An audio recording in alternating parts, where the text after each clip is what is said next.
আমি রংপুর থেকে আসছি, পিরিগাছা থানা। আজকে সকালে আসছি, ছাগল নিয়েছি 37টে, 3টে বিক্রি হয়েছে।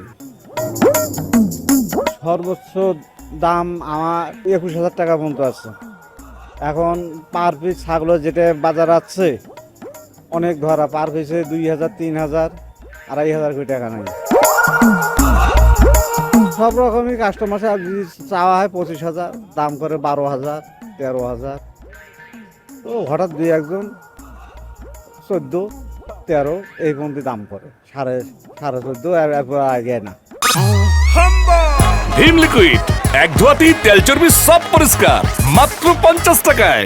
এখন লাভ হোক লস হোক ছাগল বিক্রি করতে হবে। আবার মনে করেন 18,000 টাকাতে গাড়ি ভাড়াতে ছাগল নিয়ে আসছি, আবার কি 18,000 গাড়ি ভাড়া দেওয়া সম্ভব? কুরবানির দিনতে ছাগল নিয়ে এসছি, আর ওর দিনে ছাগলের ব্যবসায় আমরা না।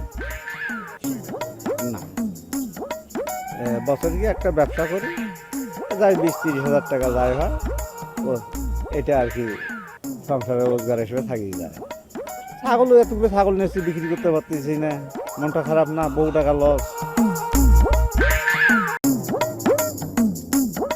এই 72,000 টাকা চালান আমার ধ্বংস।